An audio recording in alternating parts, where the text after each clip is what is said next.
بسم اللہ الرحمن الرحیم الحمد للہ وکفا وسلام علی عباده الذین اصطفى اما بعد فاعوذ باللہ من الشیطان الرجیم بسم اللہ الرحمن الرحیم ربنا آتنا من لدنک رحمہ وہیئ لنا من امرنا رشدا صدق اللہ المولانا العظیم وبلغنا رسوله النبی الکریم ونحن علی ذلک لمن الشاہدین والشاکرین والحمد للہ رب العالمین اللہم صلی وسلم وبارک علی سیدنا و مولانا محمد وعلی آل سیدنا و مولانا محمد عدد خلقک ورضا نفسک وزینت عرشک ومداد کلماتک جزا اللہ عنا محمد صلی اللہ علیہ وسلم ما هو اہل۔ محترم ناظرین و سامعین، السلام علیکم ورحمۃ اللہ وبرکاتہ۔ پروگرام رحمان کی رحمت میں آپ تمام بھائی بہنوں کو خوش آمدید ہے، خیر مقدم ہے۔ اللہ کریم سے دعا ہے کہ اللہ پاک ہم سب کے سننے سنانے کو اپنی بارگاہ میں قبول و منظور فرمائے، اور جو کچھ ہم سنے سنائیں اللہ پاک ہم سب کو عمل کی توفیق عطا فرمائے، آمین یا رب العالمین۔ ناظرین، آج اس پروگرام میں ہمارے ساتھ حضرت مولانا جہاں زیر صاحب بھی ہیں، جو کہ بلال مسجد کے امام و خطیب ہیں۔ ان سے بھی ہم نے درخواست کی تھی، حضرت نے قبول فرمایا، میں بڑا مشکور ہوں، اور ہم انشاءاللہ تعالی حضرت سے بھی مستفید ہوں گے، ملفوظات سنیں گے آج کی دعا کے حوالے سے انشاءاللہ تعالی۔ تو آج جو دعا میں نے پیش کی ہے ناظرین، وہ دعا سورہ کہف کی آیت نمبر 10 ہے، اور سورہ کہف قرآن کریم کی مشہور صورتوں میں سے ہے۔ بہت سے لوگ الحمدللہ جمعے کے دن اس صورت کو پڑھتے ہوں گے، بہنیں ہماری پڑھتی ہوں گی، اور اس صورت کا ایک خاص شان نزول ہے، وہ بھی میں انشاءاللہ عرض کروں گا، اور حضرت سے بھی انشاءاللہ تعالی اس حوالے سے ملفوظات ہم سنیں گے۔ حضرت السلام علیکم ورحمۃ اللہ۔ وعلیکم السلام خیریت سے ورحمۃ اللہ ٹھیک ہے؟ وبرکاتہ۔ ٹھیک ہیں، خیریت سے ہیں آپ؟ ٹھیک الحمدللہ۔ ماشاءاللہ۔ تو یہ حضرت ہمارے بڑے ہی قریبی دوست بھی ہیں، بڑے اچھے عالم ہیں، فاضل ہیں، اور امام و خطیب بھی ہیں، تو حضرت سے بھی انشاءاللہ ہم ملفوظات سنتے رہیں گے۔ تو ناظرین، آپ کو پتہ ہے کہ یہ پروگرام جو ہوتا ہے، اس پروگرام میں قرآن مجید کی کوئی دعا یا احادیث سے یا انبیاء علیہ الصلاۃ والسلام کی کوئی دعا پیش کی جاتی ہے، اور اس دعا کے حوالے سے ہم انشاءاللہ گفتگو بھی کرتے ہیں، سنتے سناتے ہیں۔ تو یہ جو دعا میں نے پیش کی ہے بڑی مشہور دعا، اور یہ دعا اصحاب کہف نے، ان نوجوانوں نے جب وہ پریشان تھے اور اس ظالم و جابر بادشاہ کے سامنے گھٹنے ٹیکنے کے بجائے انہوں نے برملا توحید کا اظہار کیا، اور توحید کا اقرار کیا، اور انکار کیا بت پرستی سے، اور اس بادشاہ کو سجدہ کرنے سے، اس کی پرستش کرنے سے، تو اس اللہ پاک نے سورہ کہف کے اندر واقعات سنائے۔ کہف کہتے ہیں ناظرین اس غار کو جو ذرا کشادہ ہو تو اسے کہتے ہیں کہف، اور جو ذرا تنگ ہو اس کو کہتے ہیں غار۔ اور اس بادشاہ کا نام جو ظالم و جابر بادشاہ تھا، اس کا نام دقیانوس بتلایا گیا ہے، اور یہ نوجوان تھے۔ ان کے بارے میں روایات میں آتا ہے کہ یہ جو 7 نوجوان تھے، یہ اپنے قبیلے کے سردار لوگ تھے، شہزادے تھے، یعنی کوئی معمولی آدمی نہیں تھی، بڑے اعلیٰ، یعنی جو سردار لوگ ہوتے ہیں ان کے یہ شہزادے تھے، صاحبزادے تھے، اور اللہ پاک نے اس صورت کے اندر ان کا تذکرہ کیا۔ اندازہ لگائیں کہ یہ وہ لوگ ہیں جو کہ نہ نبی ہیں، نہ پیغمبر ہیں، نہ ان کے پاس وحی آتی ہے، لیکن اللہ پاک کو ان کی ادائیں، ان کی ہمت، ان کا حوصلہ اتنا پسند آیا، اتنا پسند آیا کہ پوری صورت نازل کرتی اللہ پاک، پوری کی پوری صورت کے حوالے سے پہلے میں ترجمہ عرض کر دوں کہ اس دعا کا ترجمہ کیا ہے۔ ربنا، اے ہمارے پروردگار۔ میں نے بارہا عرض کیا ہے کہ جب بندہ رب کہہ کے اللہ کو پکارتا ہے تو اللہ پاک کی رحمت جوش میں آ جاتی ہے۔ ربنا، اے ہمارے پروردگار، آتنا، عطا فرمائیے ہمیں، من لدنکا، خاص اپنے پاس سے، کیا؟ رحمت عطا فرمائیے۔ اس پروگرام کا نام بھی رحمان کی رحمت ہے ناظرین، رحمت عطا فرمائیے، ہر قسم کی رحمت شامل ہے اس میں۔ وَحَيِّئْ لَنَا مِنْ أَمْرِنَا رَشَدًا، وَحَيِّئْ لَنَا مِنْ أَمْرِنَا رَشَدًا، اور اے میرے پروردگار، اے میرے رب، ہمارے اس معاملے میں، اس صورتحال میں ہمارے لیے بھلائی کا راستہ مہیا فرما دیجیے۔ اس صورتحال میں ہم جو پھنس گئے ہیں، پریشانی کے عالم میں ہیں، اس سے نکلنے کا راستہ مہیا فرمائیے، بھلائی کا راستہ مہیا فرمائیے. یعنی اتنی جامع دعا، اور اللہ پاک کو یہ دعا اتنی پسند آئی ناظرین کہ دعا کو قرآن نے نقل کیا ہے، یہ قرآن کا حصہ بن گیا. اب پھر اس کے بعد اللہ پاک نے ان کے لیے جو راستے نکالے ہیں، قرآن نے تذکرہ کیا ہے کہ فَضَرَبْنَا عَلَىٰ آذَانِهِمْ فِي الْكَهْفِ سِنِينَ عَدَدًا، ہم نے ان کے کانوں کو تھپکا دیا. یعنی یہ محاورہ بولا جاتا ہے، کان کو تھپکی دینے سے مراد یہ ہے کہ گہری نیند ہم نے ان کو سلا دی. سال ہا سال اس غار کے اندر 309 سال کی مدت بتائی جاتی ہے کہ اللہ پاک نے ایک گہری نیند ان پر طاری کر دی، اور پھر ایسا سوئے. بڑا تفصیلی واقعہ. قرآن کا ایک خاص اعجاز ہے ناظرین کہ قرآن غیر ضروری بات نہیں کرتا، واقعات کا کہ صرف وہ حصوں کو نقل کرتا ہے، ان حصوں کو جس سے انسانیت کی ہدایت وابستہ ہوتی ہے. تو اس کا شان نزول پر مفسرین نے لکھا ہے کہ مشرکین مکہ جب بہت زیادہ پریشان ہوئے کہ یہ دعوت کا کام جو رحمت عالم صلی اللہ علیہ وسلم نے شروع کیا ہے، مشن جو شروع ہوا، یہ ختم ہونے کا نام نہیں لے رہا، تو بل انہوں نے اپنے کچھ لوگ مدینہ منورہ بھیجے یہودی علماء کے پاس کہ پوچھیں کہ کیا کرنا چاہیے. تو یہودی علماء نے ان کو مشورہ دیا کہ تم اپنے ان صاحب سے محمد صلی اللہ علیہ وسلم سے 3 سوالات کرو، اگر وہ جواب دے دیں گے تو اس کا مطلب کہ وہ صحیح سچے نبی ہیں، اور اگر نہ دیں تو سمجھ جانا کہ وہ سچے نبی نہیں. تو 3 سوال میں ایک سوال تھا کہ اصحاب کہف کون تھے، ان کا واقعہ کیا ہے، ذوالقرنین کون تھے، اور روح کیا ہے. تو میں حضرت مولانا سے بھی انشاءاللہ گزارش کروں گا کہ اس حوالے سے روشنی ڈالیں حضرت، چونکہ خطیب بھی ہیں حضرت ہمارے.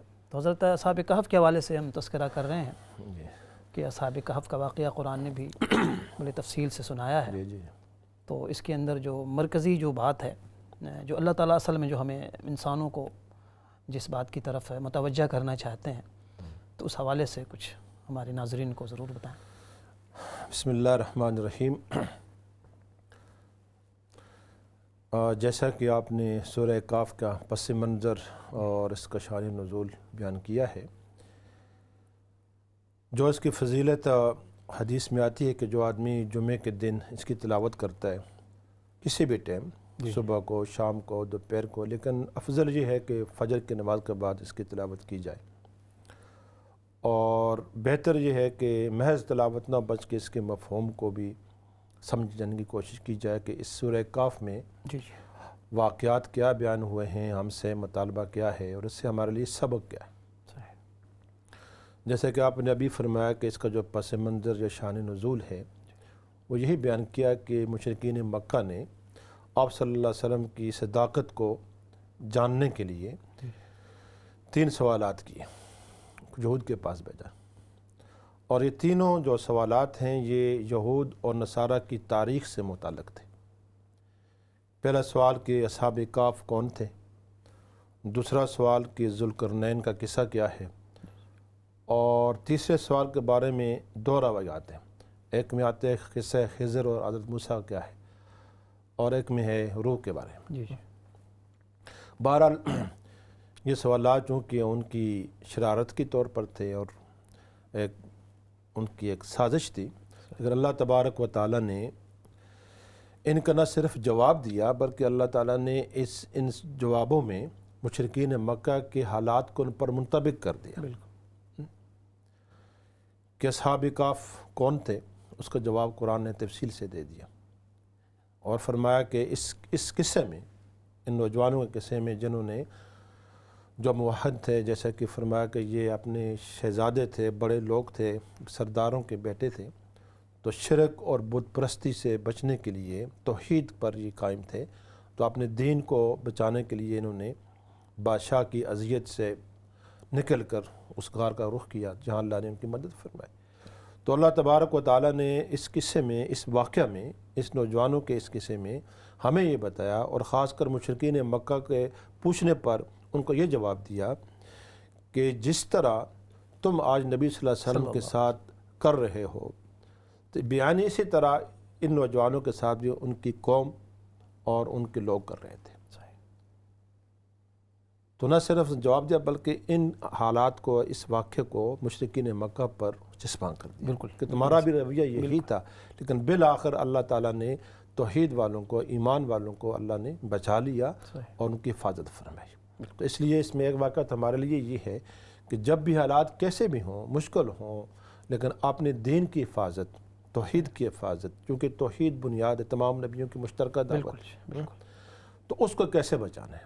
جب آدمی اللہ کے لیے کھڑا ہوتا ہے تو اللہ اس کی مدد فرماتا ہے۔ بالکل بالکل، جزاک اللہ حضرت، بہت بہت شکریہ۔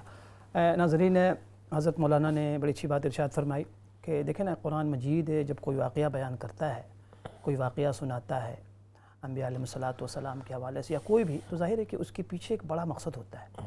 قرآن ہسٹری کی کتاب نہیں ہے، قصے کہانی کی کتاب نہیں ہے کہ آئیے ہاں جی ہم اپنے نالج میں اضافہ کرتے ہیں۔ ہر واقعے کے اندر بے شمار عبرتیں، بے شمار اسباق ہوتے ہیں، بے شمار سبق آموزیاں ہوتی ہیں، اور سبق آموز واقعات ہوتے ہیں۔ یعنی قرآن مجید کا جو موضوع ہے نا ناظرین، یہ کتاب ہدایت ہے۔ اس کا جو موضوع ہے ساری کائنات، خصوصاً انسانیت کی ہدایت۔ اب دیکھیں اس واقعے کے اندر بہت سی باتیں مفسرین نے لکھی ہیں۔ ایک سب سے جو اچھی بات مجھے پسند آئی، فرمایا کہ دیکھو اس میں نوجوانوں کا تذکرہ ہے۔ قرآن جب سنا رہا ہے کہ نحن نقص علیک نبأہم بالحق، اے میرے محبوب صلی اللہ علیہ وسلم، آئیے ہم سناتے ہیں آپ کو ان کے ٹھیک ٹھیک واقعات۔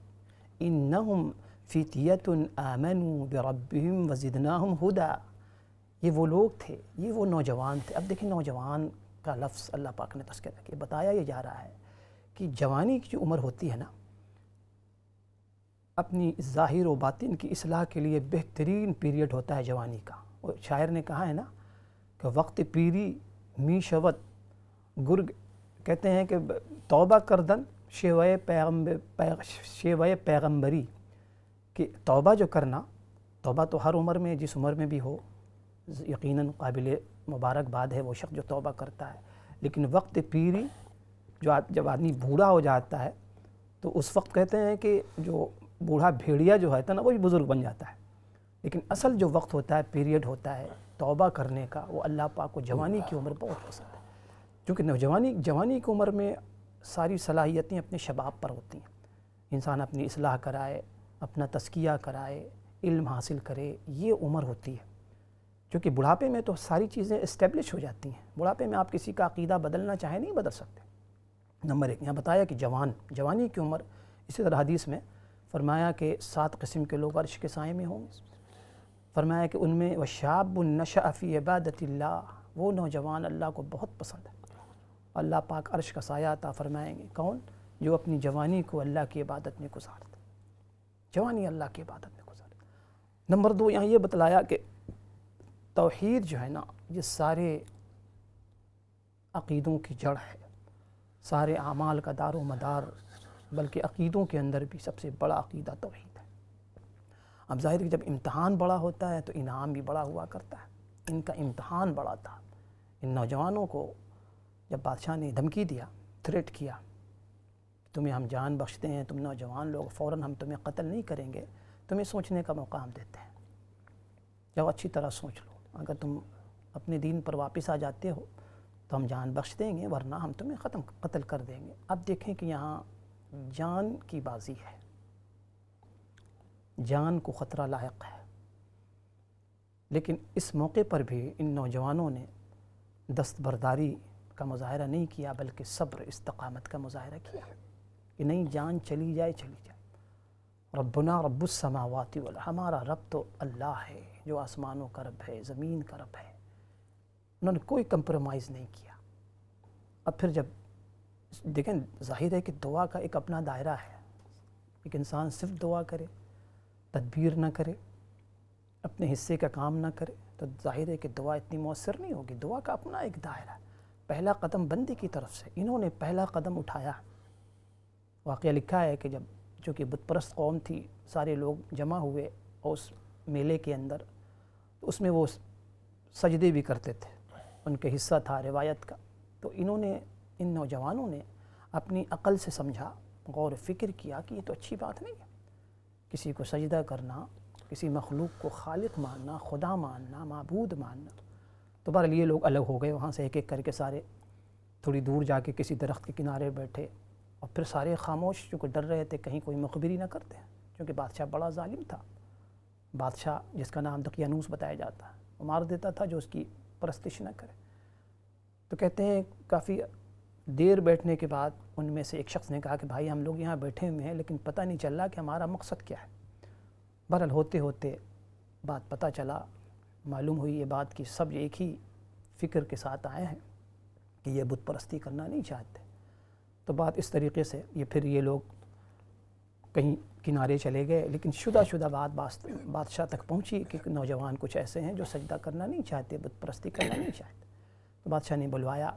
اس موقع پر قرآن نے جو تذکرہ کیا ہے کہ وَرَبَطْنَا عَلَىٰ قُلُوبِهِمْ، ہم نے ان کے دل کو بہت مضبوط کر دیا تھا۔ وَرَبَطْنَا عَلَىٰ قُلُوبِهِمْ، اس قاموں جب یہ کھڑے ہوئے بادشاہ کے سامنے، فقالو، تو انہوں نے برملا اعلان کیا، ربنا رب السماوات والارض، ہم آپ کو رب نہیں مانیں گے، ہمارا رب تو جو آسمانوں کا رب ہے، زمین کا رب ہے، ہم اس کو رب مانیں گے۔ تو بتانا یہ مقصود ہے ناظرین کہ اصل میں ایک شاعر نے کہا ہے نا کہ توحید تو یہ ہے کہ خدا حشر میں کہہ دے کہ یہ بندہ دو عالم سے خفا میرے لیے ہے۔ توحید تو یہ ہے کہ خدا حشر میں کہہ دے کہ یہ بندہ دو عالم سے خفا میرے لیے۔ آج توحید کے نام پہ کیا ہو رہا ہے؟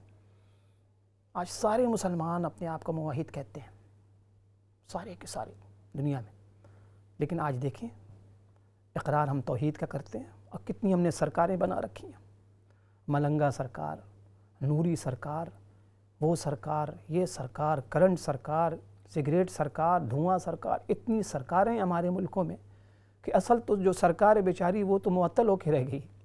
یہ ساری سرکاریں چل رہیں۔ جی حضرت والا میں بجا فرما رہا ہوں یا اس میں کچھ مزید فرمائیں؟ بالکل صحیح ہے۔ توحید چونکہ جی بنیاد ہے توحید، اسلام کی بنیاد ہے، بلکہ 1,24,000 انبیاء علیہ السلام کی بعثت کا مقصد توحید قرار دیا۔ سب سے پہلا پیغام بھی یہی، انی عبد اللہ۔ سورہ نحل میں جو آیت ہے جی تو اس کو آپ غور سے دیکھیں تو اللہ فرماتے ہیں کہ وَلَقَدْ بَعَثْنَا فِي كُلِّ أُمَّةٍ رَسُولٍ أَنِ اعْبُدُوا اللَّهَ وَاجْتَنِبُوا الطَّاغُوتَ، بالکل ایسا ہی کہ ہم نے ہر امت میں کوئی نہ کوئی رسول اور نبی بھیجا ہے۔ کس لیے بھیجا ہے؟ ان کی دعوت کیا تھی کہ تم اللہ کی بندگی اختیار کرو اور طاغوت کا جو اللہ کے مقابلے میں کھڑا ہوتا ہے اس کا انکار کرو۔ بالکل۔ تو اس لیے قرآن حکیم میں الحمد سے لے کر والناس تک کا آپ پڑھیں تو قرآن کے ہر صفحے پر توحید کو اللہ تعالیٰ نے بیان فرمایا۔ اور اس کے مقابلے میں جو شرک ہے تو شرک کو ظلم عظیم قرار دیا، انہیں شرک علی ظلم عظیم۔ اور دوسری بڑی اہم آیت جو آپ سب حضرات جانتے ہیں، اللہ فرماتے ہیں کہ ان اللہ لا یغفر ان یشرک بہ ویغفر ما دون ذلک، کہ اللہ تعالیٰ شرک کے علاوہ جس گناہ کو چاہے معاف کر دیں گے لیکن شرک کو کبھی معاف نہیں کریں گے۔ بالکل اس سے معلوم ہوا کہ یہ بنیادی مسئلہ ہے اور بڑا اہم مسئلہ ہے، اور اس ایک مسئلے کے لیے ایک توحید کو بیان کرنے اللہ تعالیٰ نے 1,24,000 یا گم و پیش انبیاء علیہ السلام کو مبعوث فرمایا ہے۔ تو اس لیے عقائد میں سے اس پر بڑا توجہ ہونی چاہیے۔ اگر عقیدہ ہمارا توحید کا ٹھیک نہیں ہے، اس میں اگر خرابی ہے تو پھر روزہ نماز اس کی کوئی حیثیت نہیں ہے۔ بالکل ایسا ہی۔ اگر توحید ٹھیک ہے تو اللہ کی ذات سے توقع ہے کہ اللہ تعالیٰ اپنے کرم سے فضل سے باقی گناہ معاف فرما دیں گے۔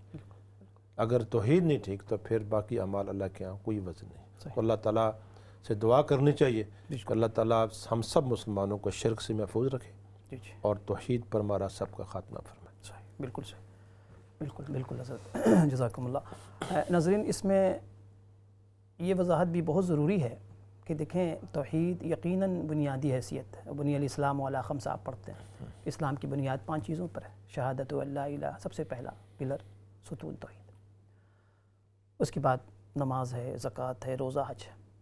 تو اس کو ذہن میں رکھیں کہ یہ پلرز ہیں، پلرز، یہ مکمل عمارت نہیں۔ یہ میں اس لیے کہہ رہا ہوں کہ ہمارے یہاں بدقسمتی سے ہر چیز میں 2 انتہا، افراط و تفریط، 2 طبقوں سے بڑا نقصان پہنچا ہے اسلام کو، بہت نقصان آج بھی پہنچ رہا ہے۔ 2 طبقے وہ ہیں دونوں انتہاؤں پر۔ ایک وہ طبقہ ہے جو ہر چیز کو توحید کی آڑ میں، توحید کا نام لے کے غلط قرار دے دیتا ہے۔ ہر چیز ان کے یہاں بدعت، ہر چیز غلط، اور حد یہ ہوتی ہے، انتہا یہ ہے کہ وہ توحید کے نام پر پھر بزرگوں کی بے ادبی شروع کر دیتے ہیں. خواجہ اجمیری رحمۃ اللہ علیہ کو گالیاں دے دیں گے یا کسی اور بزرگ کو نعوذ باللہ بے ادبی گستاخی کر دیں گے. یاد رکھیں یہ بھی انتہا ہے، یہ توحید نہیں، یہ توحید نہیں. ایک موحد کسی کو گالی کیسے دے سکتا ہے؟ ایک اللہ کا ولی کسی کو حقیر کیسے سمجھ سکتا ہے؟ ایک یہ طبقہ ہے کہ توحید پر تو ان کو بڑا ناز ہے، لیکن ان کے ملکوں میں کسینو کھل رہے ہیں، شراب خانے عام ہیں، گندگیاں عام ہیں، بد اخلاقیاں عام ہیں، ساری خرابیاں، فحاشی عام ہے، اس کو پروموٹ کر رہے ہیں. صرف توحید نجات کے لیے کافی نہیں کہ آپ بہت بڑے موحد ہیں، نہ آپ کے یہاں نماز کا اہتمام ہے، نہ حرام چیزوں سے اجتناب ہے. دین ایک، میں عرض کرتا ہوں، ایک پورا پیکج ہے، پیکج. بالکل اسی طرح کہ آپ بہت اعمال میں بہت آگے ہیں ماشاءاللہ، تہجد گزاری بھی ہے، تو دوسرا طبقہ وہ ہے جن کی یہاں ہر چیز سنت ہے، بدعت کوئی ہے ہی نہیں. ہر خرافات کو وہ سنت سمجھ کے کر رہے ہوتے ہیں. ان کے یہاں کوئی باؤنڈری نہیں ہے. نبیوں کو، ولیوں کو نبیوں کا درجہ دے دیتے ہیں. نبیوں کو خدا کی خدائی میں، اللہ پاک کے اختیارات میں کسی کو مشکل کشا، کسی کو حاجت روا، کسی کو غریب نواز، کسی کو دستگیر، کسی کو فلانی سرکار، ملنگی سرکار. اور آپ جائیں وہاں تو دھمال ہو رہا ہوتا، وہ کہتے ہیں جی بس اللہ والے لوگ ہیں، دھمال ہی سب کچھ ہے، دھمال سے اللہ مل جائے گا. وہ چرس پی رہے ہیں، پورا ایک طبقہ ان کے یہاں دھمال کرتا ہوا چرس پی رہا ہوتا، کہتے ہیں بس یہ جی عشق کی باتیں، عشق کی باتیں. آپ خود بتائیں کہ وہ شخص اللہ کا ولی کیسے ہو سکتا ہے؟ اللہ پاک نے نیکی کا ہمیں ایک ماڈل دیا ہے، رول ماڈل، وہ جناب رسول اللہ صلی اللہ علیہ وسلم. اگر کوئی شخص نیک بننا چاہتا ہے تو اسی رول ماڈل کو فالو کرنا ہو. طہارت میں، تزکیے میں، عبادت میں، ریاضت میں، عقائد میں. پھر اللہ کے نبی صلی اللہ علیہ وسلم کے بعد صحابہ کرام، ایک پورا چین چلا آ رہا. ایک آدمی دن بھر چرس پیے کہتے جی ہمیں نماز کی ضرورت نہیں، میں ہر وقت تصور کی دنیا میں مکہ اور مدینے میں ہوتا ہوں. اور پھر اپنے آپ کو وہ سرکار، اپنے آپ کو ولی کہلوائے اور کہنے والے لوگ. تو یہ دو انتہائیں جو ہیں اس سے بچ کے رہیں ناظرین. تو اللہ پاک سے دعا کریں کہ یا اللہ ان دو انتہاؤں سے ہمیں بچائے، ایسے لوگوں سے دور رکھیں. نمبر 1. نمبر 2، یاد رکھیں کہ ہمیں کسی شخص سے نفرت نہیں کرنا. میں بارہا اس کو عرض کرتا ہوں، کوئی بھی بدتر سے بدتر اگر عقیدے میں آپ کو نظر آتا ہے ناظرین، یا بدعمالی میں نظر آتا ہے، ہمیں اس کی برائی سے نفرت ہو، اس شخص سے نفرت نہ ہو. ہمارے استاد کہا کرتے تھے کہ دنیا کو یوں سمجھو جیسے کہ پوری دنیا ایک ہاسپٹل ہے. ہاسپٹل میں کیا کرتا ہے آدمی؟ ہاسپٹل میں مریضوں سے محبت کی جاتی ہے، نفرت نہیں. یہ پوری دنیا سمجھو کہ ایک ہاسپٹل ہے، اسپتال ہے. ہر وہ شخص جس کو تم دیکھو کسی بھی بیماری میں مبتلا ہے، اس سے محبت کرو. بدعت کرنے والوں سے ہمیں محبت ہونی چاہیے، نفرت نہیں.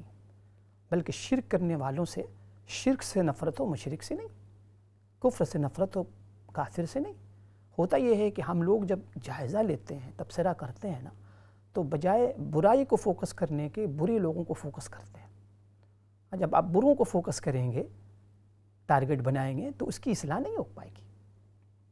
اصلاح کے لیے بہت ضروری ہے کسی کے اندر بھی آپ خرابی دیکھیں، آپ اسے بیمار کنسیڈر کیا کریں کہ یہ میرا بھائی یہ بیمار ہے، یہ میری بہن بیمار ہے. پھر محبت کے جذبے کے ساتھ آپ اس کی اصلاح کریں، دعا بھی کریں، اصلاح بھی کریں. اور اصلاح کا طریقہ اپنے آپ سے شروع کریں، اچھے اخلاق کے ساتھ. تو پوری سورہ کہف ناظرین، اس میں حضرت موسیٰ علیہ السلام کا، حضرت خضر علیہ رضوان کا واقعہ بھی نقل کیا گیا ہے، اور ذوالقرنین کا واقعہ بھی نقل کیا گیا ہے. آپ اگر غور کریں کہ یہ جمعے کو پڑھنے سے جو وعدہ کیا گیا ہے کہ تمہیں ایک نور عطا کیا جائے گا، کیا مناسبت اس صورت کا نور سے، دجال سے؟ کیا مناسبت؟ کوئی لنک، کوئی رابطہ؟ میں بتاؤں گا آپ کو کہ اس صورت کے پڑھنے سے دجال سے کیسے بچیں گے آپ. یہ صورت میں بتایا گیا کہ دیکھو ہر دور میں دجالی فتنے، ایسے لوگ آئیں گے اور آتے رہیں گے. مقابلہ تمہیں کیسے کرنا ہے؟ جیسے اصحاب کہف نے مقابلہ کیا تھا کہ ہمت کرنا ہوگا، حوصلہ کرنا ہوگا، صبر سے کام لینا ہوگا. ڈرپوک بن کے نہیں بیٹھنا ہے آپ نے بڑی حکمت کے ساتھ، لیکن غلط کو غلط کہیں آپ. دیکھیں کتنی بڑی بات ہے کہ ظالم جابر بادشاہ کے سامنے یہ چند نوجوان ڈٹ گئے. حضرت چند نوجوان تھے، اور دوسری طرف بادشاہ اور اس کی طاقت، لشکر اور اس کی ساری قوت. بڑی ہمت حوصلے کی بات ہے نا کہ انہوں نے جان کے یہ خطرے بس سے، اللہ تعالیٰ کی ذات پر جو کامل ہاں وہی یقین میں عرض کر رکھتا رہا ہے، ہوں کہ ڈٹ گئے نا، ڈٹ گئے. اور پہلے انہوں نے پہلا قدم جی جی بڑھایا، بالکل. ہمت سے کام لیا، غلط کو غلط کہا. ہمارے یہاں تو آج عجیب منافقت ہے کہ ہم غلط بات دیکھ کے ذاتی کوئی مفاد ہوتا ہے تو ہم فوراً نظریہ چینج کر دیتے ہیں، اور پھر اس پر جو ہے نا عمل سازی کرتے ہیں، مصلحت تعویلیں کرتے ہیں، مصلحت کا نام دے کے نا. یہ بسل حدیث میں بات آئی ہے کہ ایمان کی کمزوری کی نشانی ہے. بالکل بالکل پہلا درجہ تو ایمان کا یہ ہے، مضبوط ایمان کی دلیل یہ ہے کہ من رآ منکم منکرا فلیغیر بیدہ، ہاتھ سے روکے. جی جو تم میں سے کوئی برائی کو دیکھے صحیح اپنے ہاتھ سے قوت سے روکے. صحیح اگر وہ طاقت نہیں ہے اس کے پاس تو پھر وہ بلسان ہی، تو اپنی زبان سے اس کو غلط کرے. بریک کے بعد انشاءاللہ تعالیٰ انشاءاللہ. جی انشاءاللہ تعالیٰ مختصر سے بریک کے لیے جانا ہے. انشاءاللہ بریک کے بعد پھر حاضر ہوتے ہیں. السلام علیکم ورحمۃ اللہ وبرکاتہ.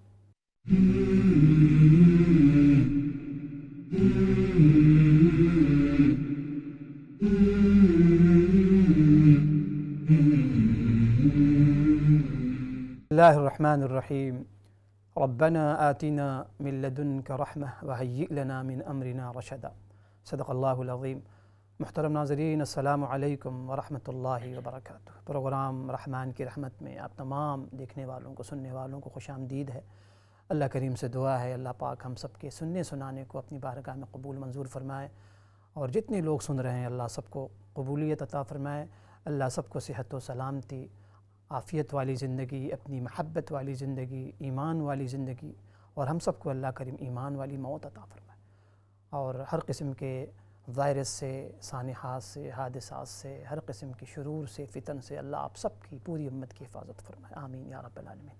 ناظرین، ہمارے ساتھ اسٹوڈیو میں حضرت مولانا جہاں زیب صاحب بھی تشریف فرما ہے، جو کہ بلال مسجد کے خطیب و امام ہیں. حضرت سے بھی ہم مستفید ہوئے، حضرت کے ہم بہت مشکور ہیں، اور چینل والوں کے بھی ہم مشکور ہیں، اسلام چینل اردو کے، کہ جن کے کاوشوں سے یہ ممکن ہو پاتا ہے کہ آپ حضرات بیانات سناتے ہیں اور مستفید ہوتے ہیں. اللہ ہم سب کو عمل کی توفیق عطا فرمائے. آمین.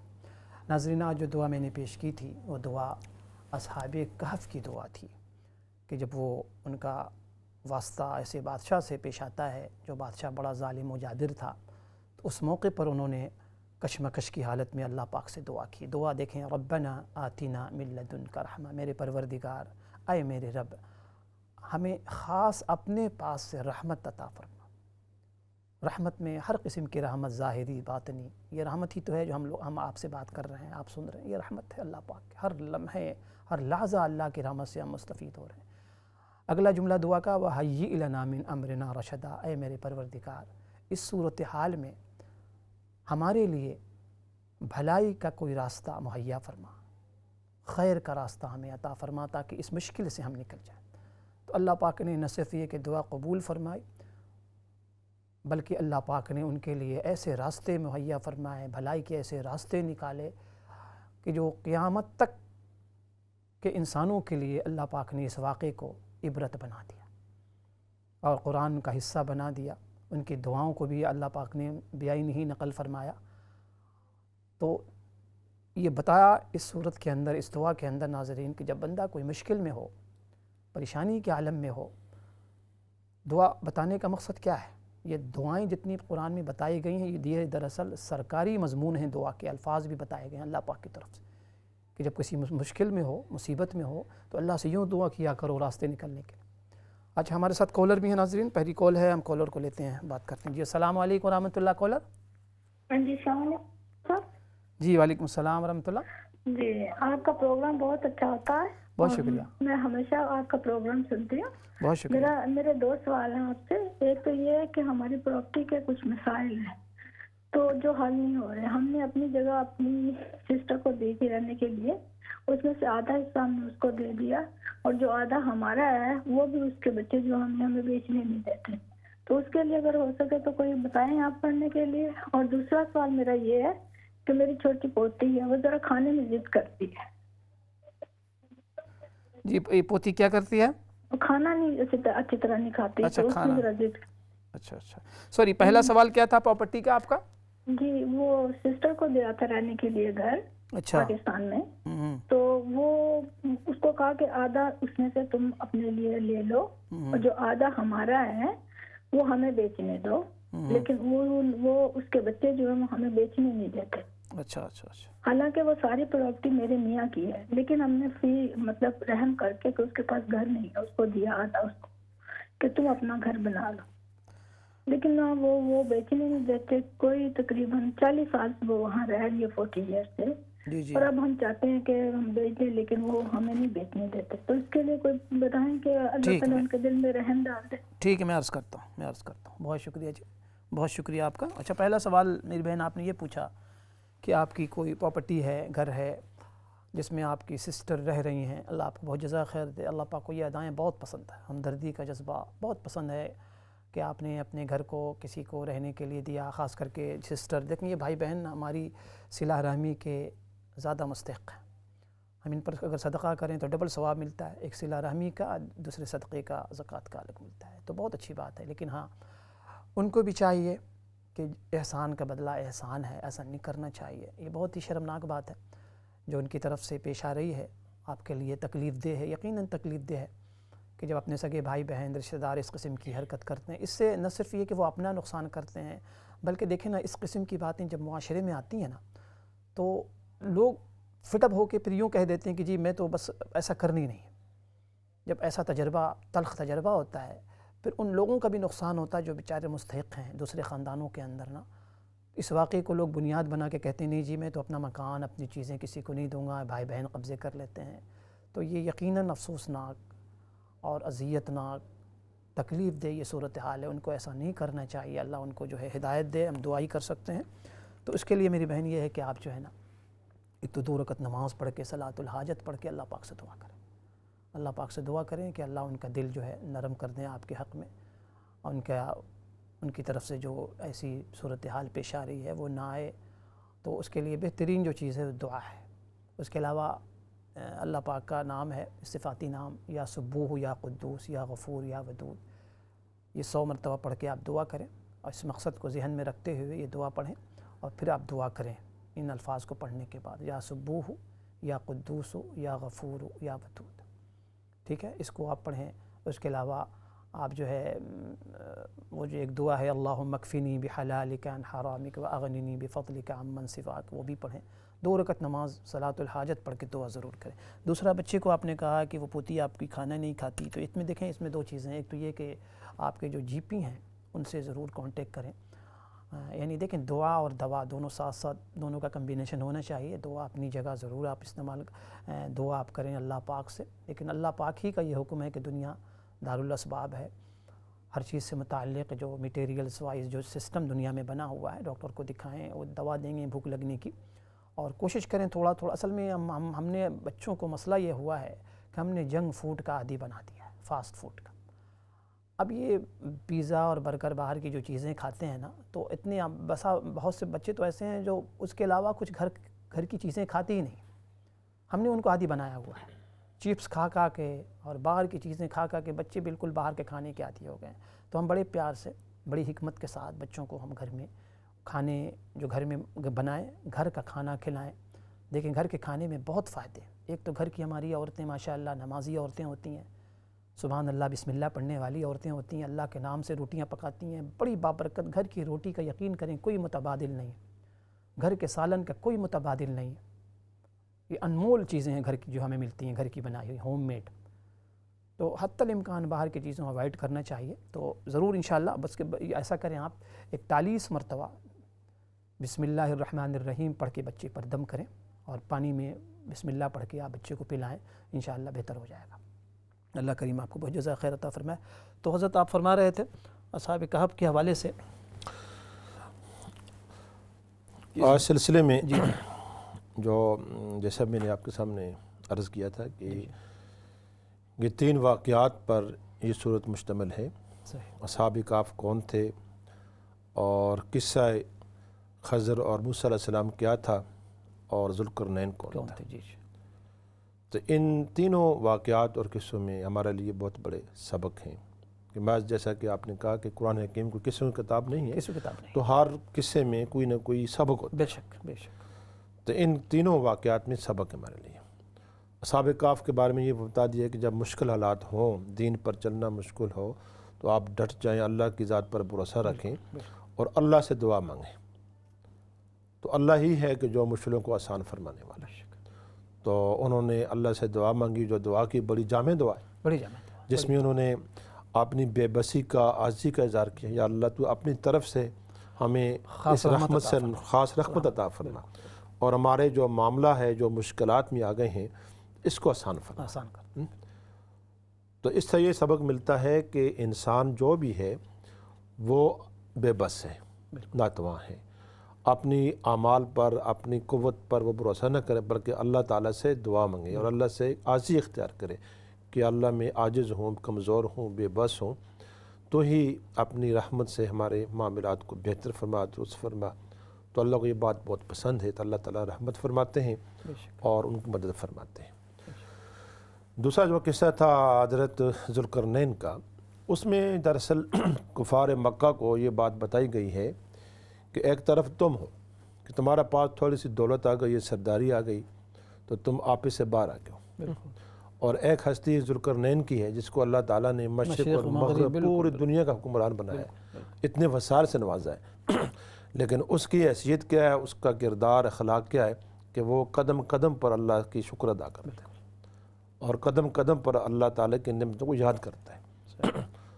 تو فرمایا کہ یہ جو تمہاری نعمتیں ہیں کفار مکہ کا، کہ یہ چند دن کی ہیں۔ اور تیسرا جو قصہ حضرت خضر اور موسیٰ علیہ السلام کا، اس میں سبق یہ ہے، خاص کر جو واقعات ہوئے ہیں کشتی کا اور بچے کا قتل کرنے کا، تو اس میں اللہ نے بتایا کہ تم ظاہر کو نہ دیکھو، حقیقت کو دیکھو۔ بظاہر یہ تینوں حالات، واقعات جو تھے وہ بڑے عجیب کن تھے، کشتی کے اندر سوراخ کرنا، بچے کو قتل کر دینا، دیوار کو تعمیر کر دینا، جو انہوں نے کھانے کی بھی دعوت ان کو نہیں، یعنی کہ انکار کر دیا، ضیافت دعوت دینے سے۔ تو اللہ تعالیٰ اس واقعے سے بتاتے ہیں کہ حقیقت کا علم جو ہے وہ اللہ کے پاس ہے، تو ظاہر کو دیکھ کر تم پریشان نہ ہو جاؤ، اللہ تعالیٰ کی ہر کام میں حکمت ہوتی ہے اور اللہ جانتا ہے کہ اس میں تمہارے لیے کون سی بہتری ہے۔ تو اس لیے ہمیں سبق یہ ہے، کیونکہ کوئی ایسا واقعہ، کوئی ایسی بات جو بظاہر ہمارے مفادات کے خلاف ہے، جس سے ہم پریشان ہوتے ہیں، ہم سمجھتے ہمارا نقصان ہو گیا، تو اللہ فرماتے ہیں کہ اسی شر کے اندر میں تمہارے لیے خیر پیدا کروں گا، اللہ جانتا ہے تم نہیں جانتے۔ تو یہ اہم باتیں جو ہمیں جی الحمدللہ، بہت شکریہ حضرت۔ ناظرین، یہ پروگرام چونکہ دعا کا ہوتا ہے، تو دیکھیں دعا اللہ پاک کی طرف سے ہم مسلمانوں کے لیے بہت بڑی نعمت ہے۔ اب دیکھیں نا کہ خدا نہ خواستہ اگر دعا کا کنسپٹ ہمارے یہاں نہ ہوتا تو ہم پریشانی کے عالم میں کہاں جاتے۔ قرآن کریم نے، اللہ کے نبی صلی اللہ علیہ وسلم نے احادیث میں نہ صرف یہ کہ دعا کی تلقین تاکید کی ہے، دعا کی فضیلت سنائی ہے۔ اب دیکھیں ایک حدیث میں دعا کی خوبصورتی دیکھیں، ایک حدیث میں رحمت عالم صلی اللہ علیہ وسلم نے فرمایا کہ جب کوئی شخص دعا کرتا ہے دوسروں کے لیے، دوسرے بھائی بہن کے لیے، تو دعا کی خوبصورتی کی انتہا دیکھیں کہ اللہ کے نبی صلی اللہ علیہ وسلم فرما رہے ہیں کہ سب سے پہلے وہ دعا مانگنے والے کے حق میں قبول ہوتی ہے۔ مثال کے طور پہ آپ مانگ رہے ہیں کہ اللہ پوری دنیا کے مسلمانوں کو عافیت عطا فرما، یا اللہ تمام بیماروں کو شفا عطا فرما، یا اللہ بے بسوں کی داد رسی فرما، بے گھروں کو گھر عطا فرما، بے ہدایتوں کو ہدایت عطا فرما، بے ادبوں کو ادب عطا فرما، بد عقیدوں کو باعقیدہ بنا دے، یا اللہ بے علموں کو صاحب علم۔ جب آپ اس قسم کی دعائیں کر رہے ہوتے ہیں بغیر کسی تمیز کے، امتیاز کے، سب کے لیے، تو فرمایا گیا کہ سب سے پہلے یہ دعائیں مانگنے والے کے حق میں قبول ہوتی ہیں۔ اور اللہ پاک ایسا کریم ناظرین، حدیث میں فرمایا کہ من لم یسأل اللہ یغضب۔ دنیا کے داتاؤں کا حال یہ، کتنا بھی قریبی آپ کا دوست ہوگا نا، آپ بار بار مانگیں تو ناراض ہو جائے گا، کیا بار بار مانگتے رہتے ہو، کیا بار بار مانگتے رہتے ہو، تنگ کر۔ ہمارے ساتھ کالر ہیں جو ان کو بھی شامل کرتے ہیں۔ جی السلام علیکم ورحمۃ اللہ۔ جیسا 8 میں پڑھتا ہوں، 8 رکعتیں ہیں، پہلے 3 پڑھنے جائے بیٹا یا بعد میں، اور اس کے بعد اشراق کا ٹائم کہاں تک ہے؟ مہربانی۔ جی سوری آواز نہیں آئی۔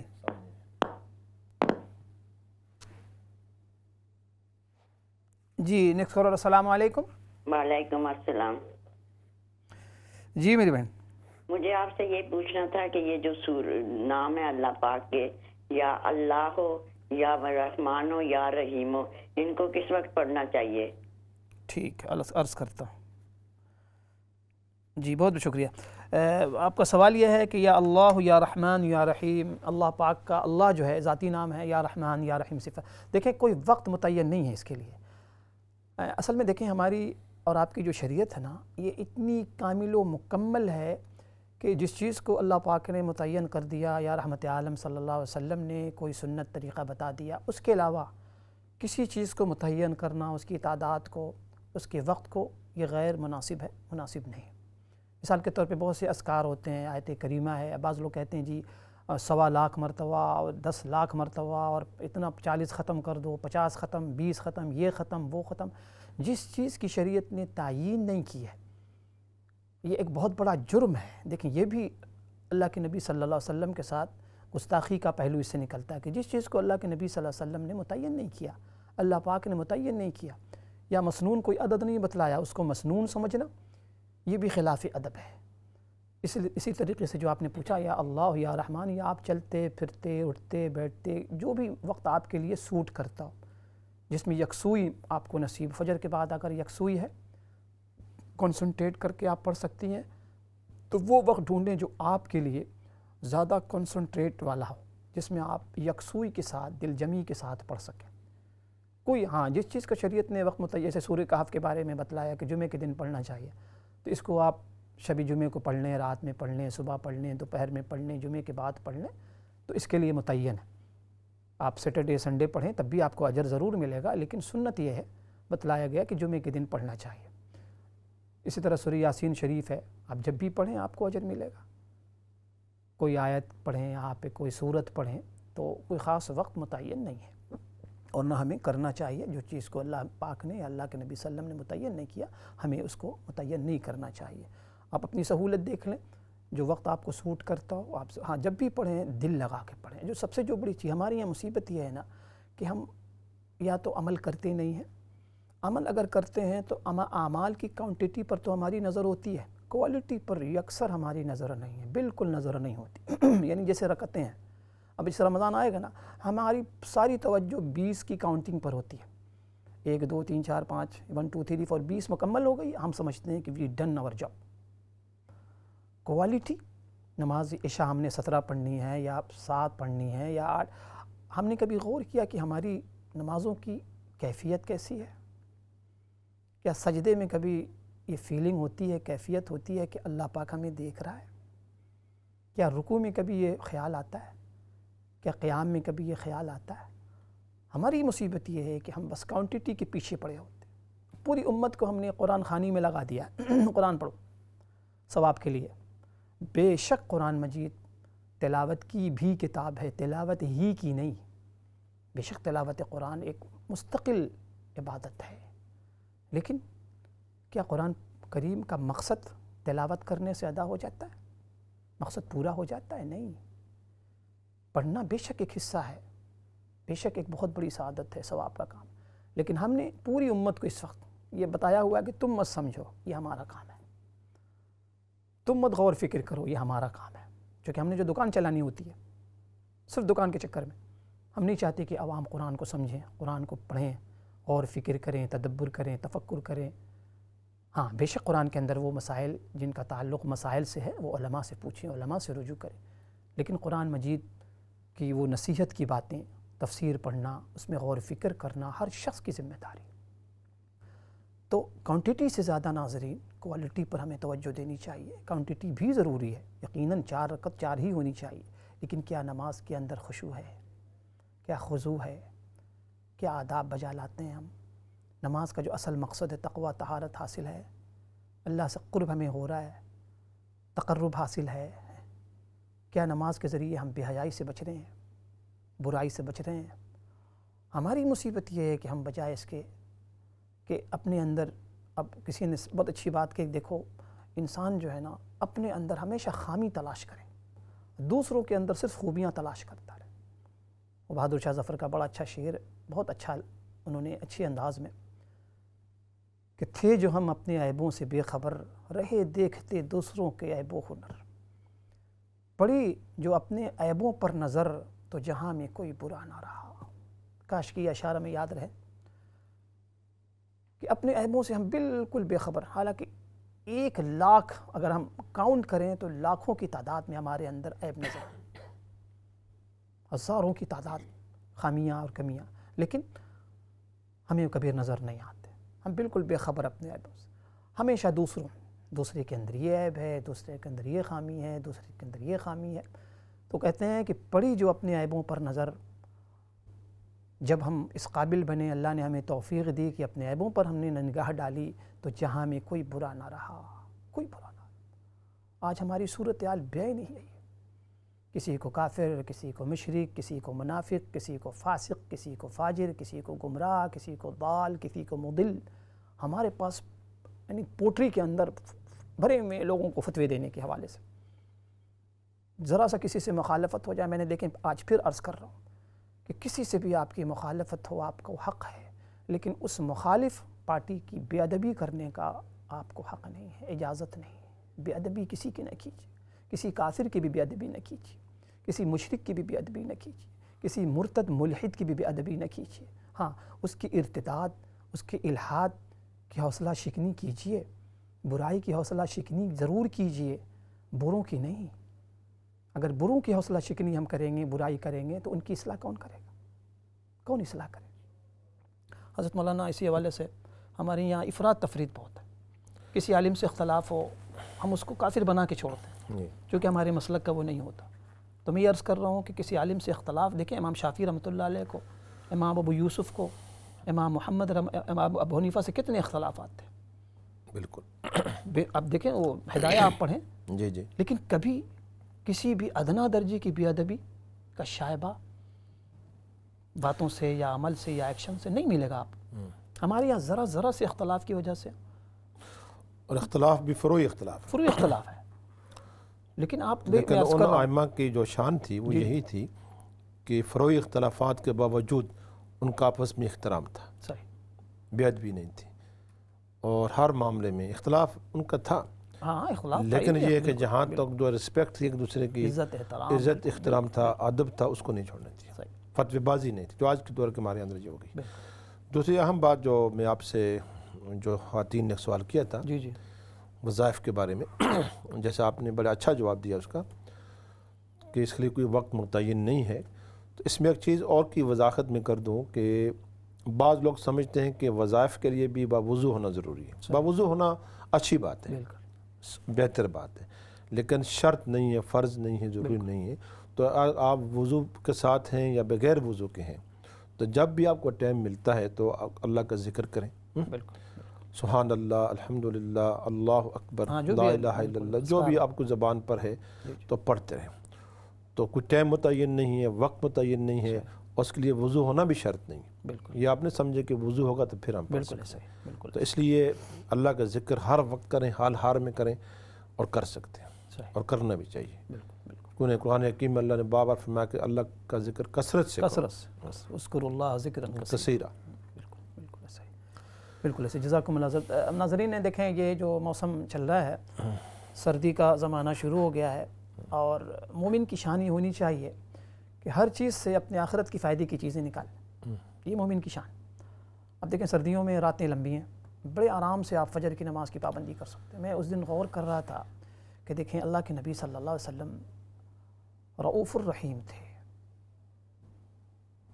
اتنے رحم دل کہ کبھی آپ نے اپنی ذات کے لیے کسی کو ڈانٹا نہیں۔ حضرت انس کہتے ہیں پورے 10 سال میں کبھی آپ نے مجھے کسی بات پر ٹوکا نہیں، ہمیشہ خندہ پیشانی، ہمیشہ مسکرانا، لوگوں کے ساتھ کائنڈ۔ لیکن ایک موقع ایسا آیا جب رحمت عالم صلی اللہ علیہ وسلم کے غصے کی انتہا نہ رہی۔ ایک موقع پہ آپ نے فجر کی نماز پڑھائی، نماز کے بعد لوگوں کی طرح آپ متوجہ ہوئے، آپ نے دیکھا کہ صفیں خالی ہیں، آپ نے پوچھا کہ کیا بات ہے، آج لوگ کم کیوں ہیں فجر کی نماز میں؟ صحابہ اکرام نے عرض کیا یا رسول اللہ صلی اللہ علیہ وسلم، یہ لوگ سفر سے آئے ہیں، تھکے ہوئے ہیں، دے آر ٹائرڈ، تھکے ماندے ہیں۔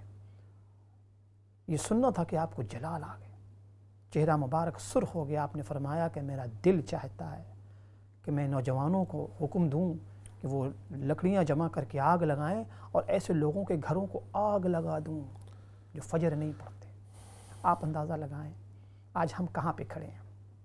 ہر آدمی اپنے گریبان میں جھانک کے دیکھے ہم کہاں کھڑے ہیں، ہم کہاں پہ ہیں، کس مقام پر ہم کھڑے ہیں، کتنی ہم فجر کی پابندی کرتے ہیں۔ اب آپ جا کے مسجدوں میں دیکھیں، ایک صف بھی متعین نہیں ہوتی الا ماشاء اللہ، ایک صف بھی مکمل نہیں ہوتی۔ نہ نمازوں کا ہمارا کوئی حال ہے، نہ زکوٰۃ کا کوئی حال ہے، نہ اخلاق کا کوئی حال ہے۔ تو میں ہمیشہ دو نصیحت کرتا ہوں کہ دو کام ضرور یاد رکھیں، آج کے اس بیان میں بھی دو باتیں ضرور کروں۔ ایک، نماز کو شاندار بنائیں، صرف نماز پڑھیں نہیں۔ قرآن نے تذکرہ کیا ہے کہ الذین هم فی صلاتہم خاشعون، مومن کی پہلی صفت نماز اس کی شاندار، خشوع کسے کہتے ہیں کہ بندہ کا دل بھی اللہ پاک کی طرف متوجہ ہو۔ جب نماز کے لیے اللہ اکبر کہے، اللہ کی بڑائی بیان کرے، تو ہما تن یعنی اس کا دل بھی اللہ کی طرف متوجہ، جسم کے ساتھ ساتھ، اسے خشوع کہا جاتا ہے۔ خضوع کہتے ہیں کہ انسان کے جسم کے اعضاء و جوارح بھی اللہ پاک کی طرف متوجہ۔